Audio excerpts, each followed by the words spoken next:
Tu montes dans l'avion, tout semble sous contrôle, sourire d'équipage, consignes rassurantes, cabine impeccable. Mais derrière cette façade parfaite se cachent des secrets bien gardés, des vérités que les compagnies aériennes préfèrent taire. Écoute bien. Commençons par les toilettes. Tu penses qu'une fois à l'intérieur, tu es totalement isolé, en sécurité. Mais sur la plupart des avions, les portes peuvent être ouvertes de l'extérieur, sans clé. Un petit panneau souvent marqué No Smoking ou Lavatory cache une manette discrète. Il suffit de le soulever pour déverrouiller la porte de l'intérieur en un instant. C'est un mécanisme prévu pour les urgences, mais il est là, devant tous les passagers, invisible et pourtant redoutablement simple. Beaucoup l'ignorent. Ceux qui le savent évitent d'en parler. Parce que dans un avion, certaines portes ne sont jamais vraiment fermées. Et dans le cockpit, crois-tu que les pilotes sont toujours éveillés, toujours vigilants? Détrompe-toi. Lors des vols long courriers, il est parfaitement légal et courant que les pilotes dorment. Des cabines spéciales sont aménagées pour eux, hors de vue. L'un se repose pendant que l'autre surveille. Mais des témoignages accablants ont révélé que parfois, les deux s'endorment. Oui, simultanément. L'autopilote prend le relais, l'avion poursuit sa route, silencieux, jusqu'au réveil. En 2013, une étude a même montré que plus de 40% des pilotes britanniques avaient déjà fait une sieste complète pendant leur service. Imagine-toi à bord pendant ce moment. Aucun regard éveillé dans le cockpit, juste toi, l'océan sous les ailes et le silence. Et maintenant, regarde par le hublot. Tu vois les nuages, la courbure de l'horizon, cette sensation de voler très haut au-dessus du monde. Mais et si cette impression n'était qu'un effet d'optique? Certains affirment que les hublots sont légèrement convexes, modifiés pour créer une illusion de hauteur. Une vieille technique née dans les années 80 pour impressionner les passagers. Faire croire qu'on vole plus haut, plus vite, plus fort. Officiellement, rien ne le confirme.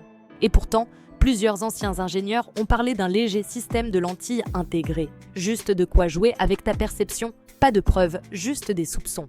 Mais avoue, ce serait malin, non? Pendant ce temps, le chariot s'approche. L'agent de bord te sert un plateau repas avec le sourire. Tu t'imagines un repas préparé ce matin? Raté. La réalité est beaucoup moins appétissante. Ces plateaux sont souvent cuisinés jusqu'à 72 heures à l'avance. Congelés, emballés, transportés. Il n'y a pas de vraie cuisine à bord. Juste des fours à air chaud.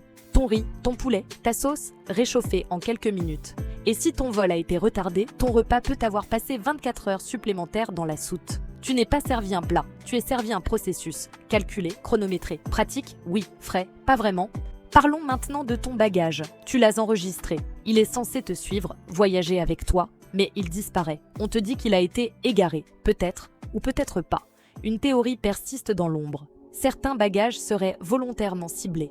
Valises de luxe, marques visibles, objets rares, des employés complices les repèrent, les écartent et les font glisser dans un circuit parallèle. Revente, disparition, réseaux illégaux. Officiellement, ça n'existe pas. Officieusement. Certaines vidéos montrent des agents fouillant des valises dans les soutes à l'abri des regards. Pas de preuves, mais des doutes, oui, et une certitude. Quand ton bagage ne te retrouve pas quelqu'un, quelque part, c'est très bien où il est. Et toi, où es-tu assis? Tu as réservé ton siège? Mais pourquoi n'as-tu pas eu les meilleurs, les plus spacieux, ceux près des issues, ceux où on peut étendre les jambes? Ce que tu ignores, c'est que certaines compagnies verrouillent volontairement ces sièges jusqu'à la dernière minute, pour les vendre plus cher, pour les réserver à des passagers spéciaux, ou pour y placer ceux dont il vaut mieux s'éloigner du reste du vol. Tout est stratégique. Ton inconfort, parfois, est une décision invisible prise bien avant que tu montes à bord. Ce n'est pas une question de chance, c'est une question de priorité. Et tu n'es pas toujours en haut de la liste. Enfin, le son. Tu es assis, l'avion semble éteint en attente. Mais tu entends encore un léger bruit de moteur, ce vrombissement constant, même quand tout paraît figé. Certains prétendent qu'il s'agit d'un enregistrement, un bruit diffusé artificiellement dans la cabine pour rassurer les passagers, donner l'illusion que tout est normal, que l'appareil fonctionne. Même si parfois il ne fonctionne pas. Bien sûr, cette idée semble folle. Et pourtant, dans un univers où la psychologie du voyageur est cruciale, où tout est pensé pour éviter la panique, diffuser un simple son pourrait suffire à éviter des questions, à calmer les esprits. Peut-être est-ce faux. Mais si c'était vrai, le remarquerais-tu vraiment? Tu viens de voyager à travers 7 vérités, certaines réelles, d'autres possibles, d'autres peut-être totalement inventées. Mais toutes ont un point commun. Elles te montrent que le monde de l'aviation est rempli de zones d'ombre, d'illusions, de choix dissimulés. Dans les airs comme sur terre, tout était question de perception. Alors la prochaine fois que tu embarques, regarde autour de toi. Écoute, observe. Car ce que tu crois savoir n'est peut-être qu'une partie de l'histoire. Et ce que les compagnies ne te disent pas, c'est souvent là que commence la vérité.